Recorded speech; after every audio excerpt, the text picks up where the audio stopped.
Hello दोस्तों, तो again आप लोगों का यूनिक इसी सेंटर में स्वागत है। तो जैसा कि हमारा जो मैक्रो इकोनॉमिक्स की सीरीज चल रही थी, तो उसके लगभग हमने ऑलमोस्ट चैप्टर कंप्लीट कर लिए।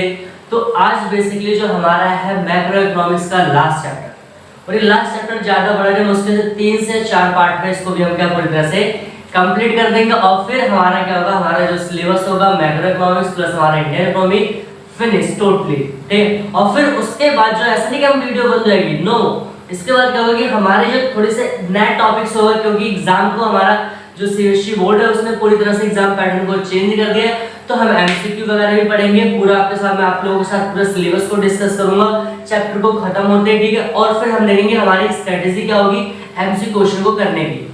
तो वहां पर तो आप लोग भी इस चैप्टर को मतलब शुरू से लेकर अंत तक देखिए। तो अगर आप में से ऐसा कोई स्टूडेंट है जो फर्स्ट टाइम हमारे चैनल पर विजिट कर रहा है, बस थोड़ा सा करिए क्या कि आप लोग चैनल को सब्सक्राइब कर दिए, प्लस में वहां पर बेल आइकन होगा उसको हिट कर दीजिए। क्यों? क्योंकि इससे क्या होगा कि आपको जो हमारे जो फ्यूचर में जो वीडियो आएंगे, ठीक है, और प्लस क्या होगी जो लेटेस्ट नोटिफिकेशंस होगी, आपको सारी की सारी डिटेल्स आपको वहां पर मिल जाएगी। इसके अलावा अगर आपने इससे पहले के चैप्टर नंबर 11 को नहीं देखा है, तो अभी हमने उसको रिसेंटली हमने पूरी तरह से उसको कंप्लीट किया था। उसके बेसिकली हमने 6 पार्ट उसके कंप्लीट किए थे, तो आप उस चीज को प्लेलिस्ट में जाके चेक कर सकते हो। और बाकी के अगर आपको टॉपिक्स देखना है, जैसे कि अगर हम बात करें नेशनल इनकम, ठीक है, money and banking, government budget, determination of income, तो वो सारे की सारे जो आपके मतलब एक पूरी तरह से हमारे प्लेलिस्ट में वो सारे के सारे सेटअप वाइज है, वहां से आप उस चीज को चेक कर सकते हो। तो आज हम जो चैप्टर को पढ़ने वाले हैं ना, रियल में अगर मैं बताऊं वो चैप्टर बहुत ही इंटरेस्टिंग है, ठीक है। क्यों? क्योंकि इकोनॉमिक्स में एक अलग ही मजा है। वो चीज आप यहाँ पर देखते होंगे, फिर आप वीडियो को देख के पता चल जाता है कि हाँ किस तरह से हमें चीजों को पढ़ाया जा रहा है, किस तरह से हमारे सामने टॉपिक्स को रखा जाता है। तो आप भी थोड़ा सा इंटरेस्ट होके पढ़ो, जब भी पढ़ो तो मतलब कॉपी पेन वगैरह, तो क्योंकि ये चीजें होती है कि दोबारा कभी होता है कि हम वीडियो को देख के छोड़ देते हैं। तो जब आप इसको नोट डाउन कर लोगे तो वहां पर कहते हैं आपके दिमाग में पॉइंट्स रहते हैं, और फिर एक बार आप बुक पढ़ लीजिए और देन आपको सारे के सारे टॉपिक इजीली आपको क्लियर हो जाते हैं। तो इसमें हम देखेंगे बहुत अच्छा चैप्टर क्या है, वो भुगतान शेष। भुगतान शेष अगर हम इंग्लिश की बात करें तो इसे हम बैलेंस ऑफ पेमेंट कहते हैं। क्या कहते हैं? बैलेंस ऑफ पेमेंट की बहुत सारे बच्चों के दिमाग में, ठीक है, ये टॉपिक्स बने रहते हैं। बैलेंस ऑफ पेमेंट का मतलब क्या होता है, भुगतान शेष का मतलब क्या होता है। तो सबसे पहले मैं इसका जो लोग ऐसा जो परसेप्शन जो लोगों ने क्रिएट कर रखा है, इसको समझते कि होता क्या है।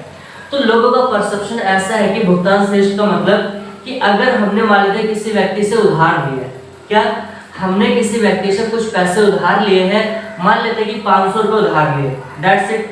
अब हमारे पास क्या है कि 1000 रुपए है, हमने किसी व्यक्ति से 500 रुपए उधार लिए हैं और हमारे पास करंट टाइम पे 1000 रुपीज है, ठीक है।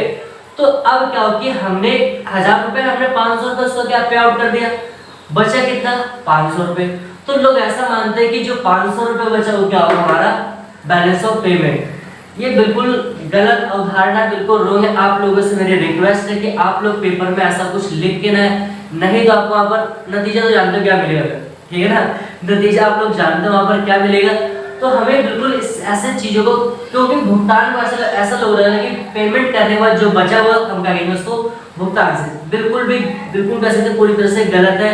आप लोग पेपर में लिख के बताना, नहीं तो फिर आप उस चीज के रिस्पॉन्सिबल होगे और फिर आप लोग कमेंट सेक्शन में भी आके मत कहना कि सर आपने ये गलत, मतलब ये ऐसा बताया था हमने लिखा लेकिन हमारे कट गए। तो हमें वही चीजें बिल्कुल डिटेल में क्लियर करनी है। क्या कह रहा है भुगतान शेष का मतलब। अब थोड़ा सा मैं लॉजिक लगाता हूँ, जैसे कि पहले हम डायरेक्ट डेफिनेशन में ना जाके उसके मीनिंग को समझते हैं।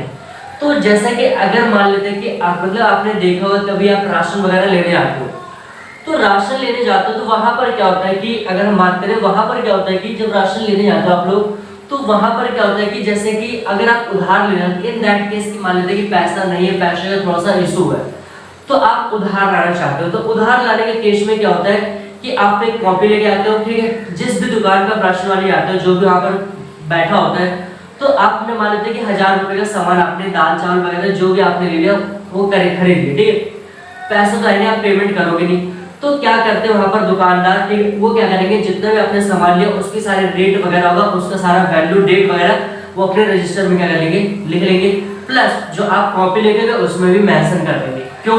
अगर बाई चांस मान लेते कि कुछ ऐसा मतलब कि उन्होंने अपने रजिस्टर में कुछ बढ़ाई घटाई कर दिया, तो आपके पास तो एविडेंस के तौर पर लिखा हुआ है, ठीक है। या फिर अगर आप बाई चांस कहते हो कि नहीं 1000 रुपए नहीं थे, मेरे 900 रुपए का बिल बन रहा था, ठीक है, तो उसके यहाँ पर लिखा हुआ तो यहाँ पर क्या होता है कि उन दोनों के बीच में क्या एक रिकॉर्ड है, क्या है, एक रिकॉर्ड बना हुआ है कि रिकॉर्ड वहाँ पर लिखा हुआ है कि हाँ इसकी अपने इतना सामान लाता है इस डेट पे, ये दोनों के पास वो रिकॉर्ड है। तो अगर एक मिस्टेक करता है दूसरे के पास उसका एविडेंस है, अगर दूसरा करता है पहले वाले के पास है, तो ये समझना। तो सेम एज इट इज कुछ यहाँ पर हमारा बैलेंस ऑफ पेमेंट में होता है। क्या कह रहा हूँ, कह रहा है कि एक दहा, इसको हम बैलेंस ऑफ पेमेंट कहते हैं, ठीक है। एक देश द्वारा, मतलब मानते हो कोई भी कंट्री है, ठीक, एक देश द्वारा, ठीक है, शेष विश्व के साथ, एक देश द्वारा शेष विश्व के साथ, ठीक है, किए गए सभी प्रकार के, क्या है, किए गए सभी प्रकार के इकोनॉमिक, कह सकते हैं आर्थिक, या ठीक है अब कैसे मॉनेटरी, ठीक है, सभी प्रकार के आर्थिक या मौद्रिक लेन देन के विवरण को भुगतान शेष कहते हैं। मतलब ये चीज आपको समझना है कि हम पढ़ रहे हैं macro economics in the sense कि ओवरऑल कंट्री के बारे में बात होगी। क्या कह रहा हूँ कि ओवरऑल कंट्री के बारे में बात होगी, तो सिंपल सी बात है कि हमारे देश द्वारा, ठीक है, मान लेते हैं अमेरिका, जापान, किसी भी कंट्री के साथ क्या ट्रांजैक्शंस होते हैं, चाहे हम कोई इकोनॉमिक ट्रांजैक्शंस होते हैं, चाहे हम कोई गुड्स एंड सर्विस भेज रहे हैं, या चाहे वहां से एक्सपोर्ट इंपोर्ट कर रहे हैं, कुछ भी कर सकते हैं। या तो हम एक्सपोर्ट करेंगे या तो इंपोर्ट करेंगे, किसका, गुड्स या तो सर्विस का, ठीक है। तो वो जो गुड्स और सर्विस जो हम लोग एक्सपोर्ट इंपोर्ट करते हैं, तो क्या हमारे देश के द्वारा उसको कहीं रिकॉर्ड करके उसको लिखित रूप में रखा जाता होगा? बिल्कुल रखा जाता। क्यों? क्योंकि ताकि हमारा इन फ्यूचर में ऐसा कोई परसेप्शन ना क्रिएट हो जाए, या फिर ऐसे कोई प्रॉब्लम ना जिससे हमें चीजों को लेकर वहां पर समझ में आए। तो वही यहाँ पर कह रहे हैं कि एक मतलब एक देश द्वारा शेष देश के, मतलब कोई भी देश, ठीक है, जब वो किसी दूसरे देश के साथ क्या होता है कि इकोनॉमिक ट्रांजैक्शन करता है, ठीक है, तो उस ट्रांजैक्शन को क्या रिकॉर्ड किया जाता है। विवरण का मतलब होता है रिकॉर्ड करना, ठीक है। उस रिकॉर्ड को ही हम क्या कहते हैं, balance of payment. I hope की डेफिनेशन आपको क्लियर होगी। तो सिंपल कर दो कि एक देश द्वारा शेष विश्व के साथ, आपको ये वर्ड डालना है, इकोनॉमिक ट्रांजैक्शन फिर मॉनेटरी कह सकते हैं, ठीक है। एक देश द्वारा, ठीक है, शेष विश्व के साथ, ठीक है, किए गए आर्थिक तथा मौद्रिक लेन देन का जो विवरण होता है, जो रिकॉर्ड होता है, उस रिकॉर्ड को जो लिखा होता है ना, उस रिकॉर्ड को हम क्या कहते हैं, भुगतान शेष means balance of payment. Definition clear है। अब हम देखते हैं कि जो अगला हमारा टॉपिक होगा, जो आने वाली वीडियोस होंगी सेकंड थर्ड में, हमें किन किन टॉपिक्स को कवर करना है। क्यों? क्योंकि ये जो टॉपिक्स होंगे ना एग्जाम पॉइंट से बहुत ही इंपॉर्टेंट है, ठीक है। तो यहाँ पर कह रहे हैं कि components of BOP, components of BOP या फिर कैसे स्ट्रक्चर ऑफ बीओपी, कि जो हमारा बीओपी डिजाइन किया था कि हाँ कितना हमने ट्रांजैक्शन किया, कितना, मतलब सिंपल ही बात है, सीट होती है ऐसा कि हमने जितना लिया हुआ यहाँ पर लिखा, तो जितना हमने एक्सपोर्ट किया एक साइड, जितना इंपोर्ट किया हमारा वो दूसरी साइड, ऐसा कुछ हमारी सीट टाइप की होती है, ठीक है। तो यहाँ पर स्ट्रक्चर किस तरह का होता है, तो स्ट्रक्चर हमारा कुछ इस तरह का, पहला क्या, current account, capital account, government, ठीक है, मतलब कैसे तो गवर्नमेंट सरकारी पोस्ट कह सकते हैं, ठीक है, रिजर्व गवर्नमेंट रिजर्व, ठीक है। तो हमें जो आगे आने वाली वीडियो में टॉपिक्स को करना है ना, तो हम एक वीडियो इस पे बनेगी, इस पे, मतलब एक वीडियो को कवर करना है, क्योंकि काफी डिटेल में पढ़ना है टॉपिक्स को, ठीक है। तो मैंने बस आपको थोड़ा सा बैकग्राउंड के लिए बता दिया कि मतलब यहाँ पर हमें आगे के टॉपिक्स में क्या करेंगे। तो हमें क्या स्ट्रक्चर पढ़ना है, क्या बीओपी किस तरह से हमारा डिजाइन किया जाता है। तो उसमें क्या है, जैसे करंट अकाउंट होता है, ठीक है, कैपिटल अकाउंट होता है और आपका गवर्नमेंट रिजर्व होता है।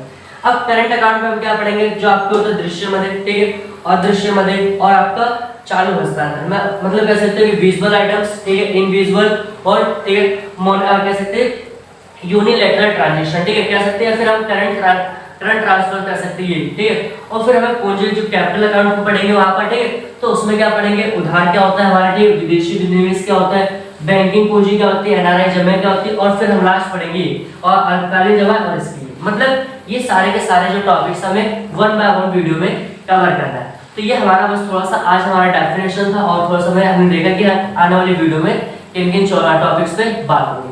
सो आई होप कि आपको वीडियो पसंद आ रही है। वीडियो को ज्यादा से ज्यादा शेयर करिए, लाइक करिए। क्यों? क्योंकि ये हमारा लास्ट चैप्टर है, फिर इसके बाद आप लोगों को मतलब नए टॉपिक से नए वे में आपको सारी चीजें हमें देखने को मिलेंगी। So thanks for watching this video.